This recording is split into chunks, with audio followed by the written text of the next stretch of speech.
तेजा मैं हूँ, मार्क इधर है। આ ડાયલોગ તમે સાંભળ્યો જ હશે। જેમ અસલી તેજા અસલી માર્ક સાથે જ ઓળખાય એ રીતે જ અસલી હેલ્મેટ પણ અસલી માર્ક સાથે ઓળખાશે। તમારું સ્વાગત છે, મારું નામ છે ગુંજ ઠક્કર અને જે માર્કની હું વાત કરું છું એ છે ISI માર્ક।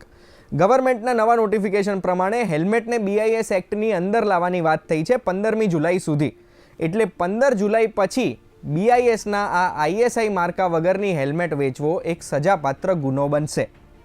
અત્યારે ઇન્ડિયામાં હાલમાં 219 હેલ્મેટ મેન્યુફેક્ચરર્સ છે, એમાંથી ખાલી 9 હેલ્મેટ મેન્યુફેક્ચરર્સ પાસે આ BISનું ISI લાઇસન્સ છે, એટલે 5% મેન્યુફેક્ચરર્સ પાસે જ 2 કરોડ જેવી હેલ્મેટ ગયા વર્ષે ઇન્ડિયામાં વેચાઈ, એમાંથી 70% હેલ્મેટ ISI માર્કા વગર વેચાઈ છે।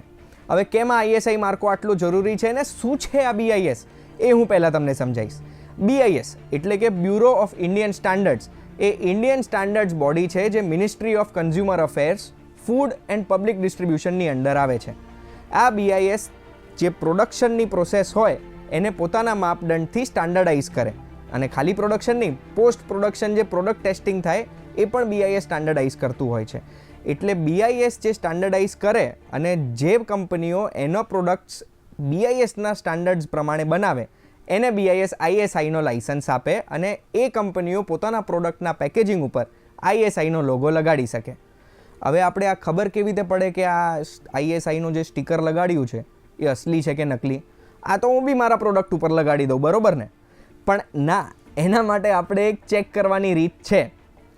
ISIનો લોગો જો તમે ધ્યાનથી જોશો ને તો ઉપર અને નીચે આંકડા હોય છે।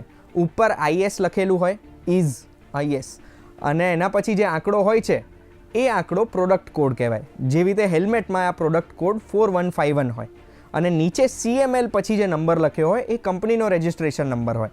તમે www.bis.org.in વેબસાઇટ પર જઈને આ બંને નંબર નાખો તો તમને આ કંપનીના બધા જ પ્રોડક્ટ્સની બધી જ માહિતી મળી જાય, ટેસ્ટ રિપોર્ટ સહિત। એટલે આપણે ટ્રસ્ટ કરી શકીએ કે આ કંપની પ્રોપર સ્ટાન્ડર્ડ્સ ફોલો કરે છે કે નહીં। આ થઈ BISની વાત ને ISIની વાત। હવે ક્યારે છેતરાતા નહીં, જોજો, ધ્યાન રાખજો। હવે આપણે હેલ્મેટની વાત ઉપર પાછા આવીએ। હેલ્મેટ માટે પણ BISએ ઘણા બધા સ્ટાન્ડર્ડ સેટ કર્યા છે। જેમ કે ચીન સ્ટ્રેપ હોય, ચીન સ્ટ્રેપ હંમેશા સ્વેટ પ્રૂફ હોવો જોઈએ। સ્વેટ પ્રૂફ એટલે પરસેવાથી ખરાબ ના થઈ જાય। ચીન સ્ટ્રેપની ઉપર એક કપ હોવો જોઈએ જે આપણી દાઢીની ઉપર બેસી જાય, એનાથી કોઈ અણબનાવ થાય તો આપણી દાઢીની પણ રક્ષા આપણા માથાની સાથે સાથે થાય। હેલ્મેટની જે આઉટર કવર હોય એ આઉટર કવર હંમેશા મેટલનું ના બનવું જોઈએ। મેટલ એટલે કે કોઈ પણ ધાતુ રહિત હોવું જોઈએ। સાથે સૌથી ઇમ્પોર્ટન્ટ કાયદો એ છે કે 1.5 કિલોની અંદર જ હેલ્મેટ હોવું જોઈએ। નવો કાયદો, નવી વાતો એવી સાંભળવા મળે છે કે આ કાયદો ચેન્જ કરીને હજુ 300 ગ્રામ ઘટાડીને 1200 ગ્રામનું વજન હેલ્મેટનું કરવાની વાત છે। 1200 ગ્રામ કેમ કરશે? કારણ કે તમારા ને મારા જેવા લોકો જે કમ્પ્લેન કરતા હોય છે કે હેલ્મેટનું વજન બહુ છે યાર, ગભરામણ બહુ થાય છે, પરસેવો થાય છે, વાળ ખરાબ થઈ જાય છે, એના માટે આ કરશે। તો અમે ને અમારી ટીમ બહાર ગયા અને અમે થોડી તપાસ કરી કે અત્યારે જે સ્ટાન્ડર્ડ્સના હેલ્મેટ મળે છે એની કિંમત 1000 થી 1500 રૂપિયાની વચ્ચે હોય છે, અને જે આ 1200 ગ્રામથી અંદરના જે હેલ્મેટ હોય છે ને એની કિંમત 2000 થી 2500 રૂપિયા હોય છે। એટલે કિંમત વધી, સરકાર સારું કરવા જાય છે આપણા માટે, પણ કિંમત વધશે તો આપણને જ તકલીફ પડશે।